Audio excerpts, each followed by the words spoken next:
Hello friends, তোমরা সবাই কেমন আছো? আশা করছি ভালো আছো সবাই। বড়দের প্রণাম আর ছোটদের অনেক ভালোবাসা জানিয়ে আজকের ব্লগটা এখন থেকে শুরু করছি। সকালে ঘুম থেকে উঠে বাবুকে টিফিন বানিয়ে দিয়েছি, স্নান করে পুজো দেওয়া হয়ে গেছে।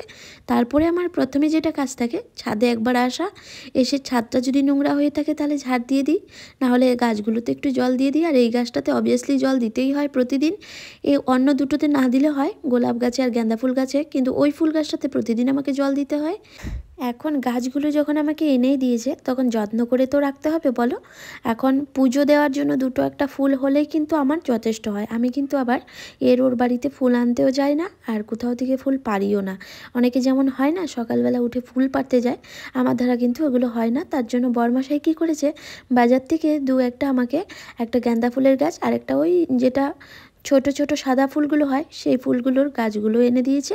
তো বলছে এইটাতে তুমি 12 মাস জল দেবে, দেখবে ফুল ধরবে, ওটা দিয়েই তুমি পুজো দেবে।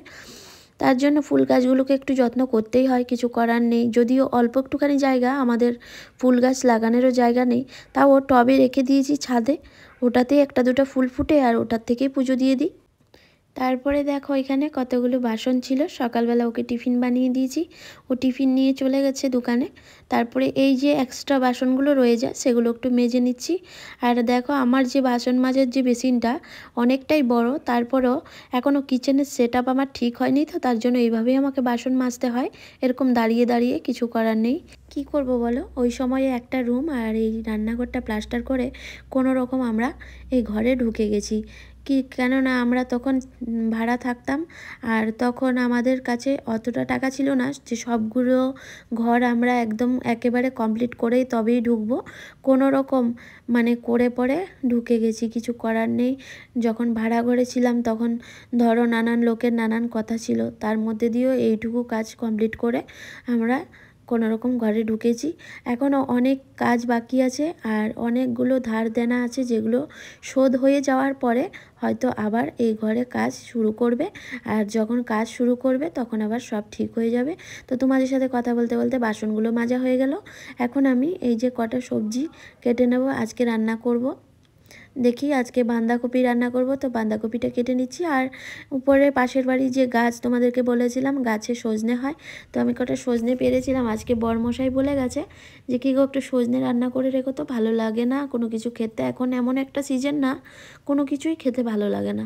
আর প্রতিদিন একঘেয়া বাঁধাকপি আর ফুলকপি খেতে খেতে মুখটা কীরকম হয়ে গেছে বলো, আমারও ভালো লাগে না খেতে। কিন্তু যাই হোক, আজকের মতো এগুলোই রান্না হবে, বাঁধাকপি সবজি আর সজনে ডাঁটা, আর ডাল হবে হয়তো। তো আরেকটা কথা তোমাদেরকে যেটা বলছিলাম, আমি ধরো এই যে ভিডিও বানাই বা ব্লগ বানাই বা শর্টস বানাই, তো আশেপাশে ধরো কিছু এমন লোক আছে যারা ধরো এটা পছন্দ করে না, বা রিলেটিভের মধ্যেও কেউ কেউ আছে যারা ধরো খুব বলা বলি করে যে এ মা, বউটা ব্লগ বানায়, বউটা ভিডিও বানায়, চ্যানেল আছে, এসব আর কি। তো আমার কথা হচ্ছে, আমি তো ধরো বাইরে কোথাও যাই না, আর আজকের ডেটে দাঁড়িয়ে বলো তো কে বসে থাকে? সবাই কিছু না কিছু করছে। কেউ ধরো অনলাইনে বিজনেস করে, কেউ ধরো অনলাইনে নানান রকমের প্রোডাক্ট সেল করছে। আমি তো ধরো এইসব কিছু করছি না, আর বাইরেও কোথাও যাই না, যেহেতু আমি ঘরে বসেই থাকি। তো আমি ব্লগ ভিডিও বা শর্টস এসব তো বানাতেই পারি বলো, আর আজকের ডেটে সবাই করছে, আমি যদি করি তাতে প্রবলেম কি বলো? আর তাতে তো খারাপ কিছু তো আর করছি না আমি। এগুলো আমি লোককে বোঝাতে পারি না, কিন্তু কি জানো তো একটা কথা, সব কথার মধ্যে একটা কথা সত্যি, আত্মীয় স্বজন পাড়া প্রতিবেশী কে কি বুঝলো না বুঝলো তাতে কিছু যায় আসে না। নিজের স্বামী যদি ঠিক থাকে তাহলে কিন্তু সবই সম্ভব হয়।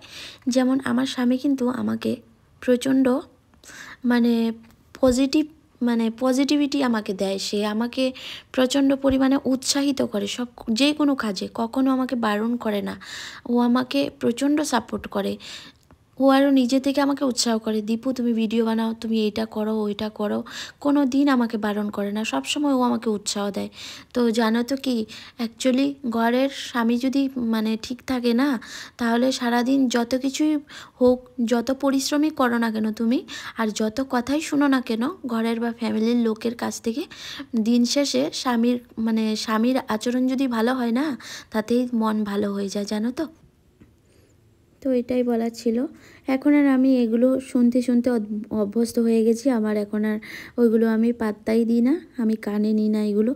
যে যা বলে বলুক গা, আমার ঘরের যে স্বামী ঠিক আছে তার জন্য আমার আর কোনো আফসোস নেই। আমি যেমন চলছি আমি জানি আমি কোনো রং লাইনে যাচ্ছি না, তার মানে আমি ঠিক আছি। তো আমার আর কারোর কথা শোনার প্রয়োজন নেই।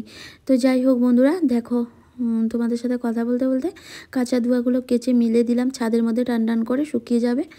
আর এদিকে নিচে আবার চলে এলাম, এসে আবার রেগুলার বেসিসে যে কাজ থাকে প্রতিদিনই এগুলোকে মুছি আমি। তারপরেও নতুন ফ্রিজ তো মানে 1 বছর হয়েছে, বেশি দিন হয়নি।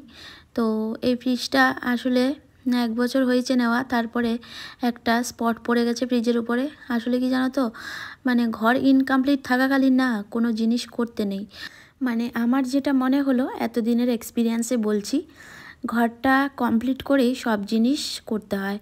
জিনিস আগে থেকে করে নিলে কি হয় জানো তো, জিনিসগুলো মানে খুব খারাপ হয়ে যায়, নোংরা হয়ে যায়, তারপরে স্পট পড়ে, তারপরে দাগ লেগে যায়। এই জন্য মানে নতুন যে ব্যাপারটা সেটা থাকে না, ওর জন্য মানে ধুলো মাটিতে খারাপ হয়ে যায়। তার জন্য আগে ঘর করে নাও, তারপরে জিনিস করো। আমরা হলাম বোকা, আমরা ভেবেছিলাম ঘর করার পরে হয়তো অতটা আমাদের হাতে টাকা পয়সা থাকবে না, তখন হয়তো কোনো জিনিস করা সম্ভব হবে না। তার জন্য ভাড়া ঘরেই থাকাকালীন একটা দুটো করে জিনিসগুলো এক মাসে করে নিয়ে নিয়েছি। যখনই আমাকে জিজ্ঞাসা করেছে যে তুমি কিছু নিবে অ্যানিভার্সারিতে বলো, বার্থডেতে বলো, তখন আমি বলেছি আমি এটা নেব, আমি সোনার জিনিস নেব না, একটা খাট নেব, একটা আলমারি নেব, একটা ফ্রিজ নেব, এভাবে করে নেওয়া হয়ে গেছে। তো এই জন্যই আগে থেকে এই জিনিসগুলো করে রাখতে নেই। আগে থেকে জিনিস করে রাখলে ওই যে নোংরা হয়ে যায়, দাগ লেগে যায়, গ্লেজ চলে যায়, এগুলো হয় সমস্যা। এগুলোকে মোছামুছি প্রতিদিনই আমি করি, তারপরেও একটা স্পট বা দাগ পড়ে গেলে একটা মনের মধ্যে মানে টেনশন হয়ে যায় আমার। নতুন জিনিস মানে খারাপ হয়ে গেলে খুব দুঃখ লাগে আমার। তো যাই হোক, কথা বলতে বলতে এদিকে দেখো ভাত বসিয়েছিলাম, ভাতটা ভালো করে সেদ্ধ হয়ে গেছে। তো এখন আমি ফ্যানটা ঝরিয়ে নিচ্ছি। আর আজকে বরমশাই বলছিল তাড়াতাড়ি চলে আসবে, তার জন্য রান্নাটা করে রাখি, এলে তাহলে খেতে দিতে পারবো। আর এখানে সজনেটাকে প্রথমে ভেজে উঠিয়ে রেখেছিলাম, তারপরে আদা রসুন জিরে আর লঙ্কা বেটে কষিয়ে নিয়ে মশলাটা আলু ভেঙে সজনেটাকে রান্না করেছি, যেহেতু কচি কচি। আর এইভাবে রান্না করলে ও খেতে খুব পছন্দ করে। তো দেখো আমাদের লাঞ্চটা বেড়ে নিয়েছি, ভাত, বাঁধাকপি সবজি, সজনের তরকারি, ডাল। আর খাওয়ার পরে এইখানে দেখো বরমশাই আবার ছাদের মধ্যে বিছানা করে এখানে এক ঘুম দিয়ে দিয়েছে। আমি সব কিছু বাসন ধোয়াধুয়ি করে পরে এলাম, এসে দেখছি ঘুমোচ্ছে। ঘুম থেকে উঠে আজকে বলছে যে মুদিখানাগুলো দাও, আমি খুলে দিচ্ছি। অন্যান্যবার আমিই খুলি, আজকে কি মর্জি হলো বলছে নিজেই খুলবে। তো যাই হোক, আমি যে ঠিক আছে তুমি তাহলে বের করো এগুলো। তো আরেকটা কথা তোমাদের সাথে বলছি, ছোটোবেলা থেকে মায়ের কাছে শুনে এসেছি যে সংসার নাকি সুখের হয় রমণীর গুণে। তো ছোটোখাটো সংসার আমাদের, আর টেনে টুনে সংসার, তো তাই একটু একটু একটু একটু করে বাঁচিয়ে বাঁচিয়ে আমি সবটা সারা মাসটা চালাই। এই যে একবার মুদিখানা ঢুকিয়ে দিয়েছে, এখন আমি এটাকে 1.5 থেকে 2 মাস 2.5 মাস আমি এটাকে টেনে টেনে চালিয়ে দেবো। আমি জানি মায়ের মতো হতে পারবো না, কিন্তু মায়ের কথাটা সবসময় আমার কানে বাজে, আর চেষ্টা করি মায়ের মতো হওয়ার। জানি আমি পারবো না, এটা কোনোভাবেই সম্ভব হবে না। তো দেখো এখানে চালটাও খুলে নিয়েছি, আর চালটাকে এই টিনের ভিতরে ঢুকিয়ে নিচ্ছে। আর এই কাজটা একমাত্র ওরই, এই কাজটা আমি কোনোদিনই করি না, কেননা এই চালটা টিনের মধ্যে ভর্তি করার পরে আমি এটাকে বয়ে নিয়ে যেতে পারি না, এতটা ভারী হয়ে যায়। তার জন্য ওই এক ঝটকায় ভরে নিয়ে টিনটাকে জায়গা মতো রেখে দেয়, তারপরে আমি একটু একটু করে নিয়ে নিয়ে রান্না করি। তো যাই হোক, এরপরে আমি মুদিখানাগুলোকে গুছিয়ে নিচ্ছি। আর আমার এরকম প্লাস্টিকের 2টো বালতি আছে, এই বালতিতেই লোড হয়ে যায়, আর লাগে না আমার এক্সট্রা জায়গায়, এর মধ্যে হয়ে যায়। একটার মধ্যে সব মশলাপাতি যা আছে এগুলো রেখে দিই, আরেকটার মধ্যে সার্ফ, সাবান, শ্যাম্পু এগুলো থাকে, ভারী জিনিসগুলো। তো এইগুলো দেখো, এখানে হচ্ছে এটা লাহার ডাল, বরমশাই আমার লাহার ডাল খুব পছন্দ করে। তারপরে মুসুরির ডালটা আমি আমার জন্য 500 করে আনাই, আর এই লাহার ডালটা 2 কেজি আনাই, কেননা ডাল ছাড়া ও ভাতই খায় না, আর ডালের মধ্যে এই লাহার ডালটা দিয়েই ভাত খায়। বাকি অন্য ডাল বানালে ও তৃপ্তি করে ভাত খায় না, তার জন্য আমি অন্য ডাল ওর জন্য বানাই না। এই ডালটা দিয়ে ভাত খাই, তার জন্য এই ডালটাই বানাই। বাকি যেদিন চিকেন বা ডিম হয় সেদিন হয়তো ডাল বানাতে হয় না, আদারওয়াইজ দিনগুলোতে আমি কিন্তু এই ডালটাই ওর জন্য বানাই। তার জন্য আমার এটা মাসে বেশি লাগে।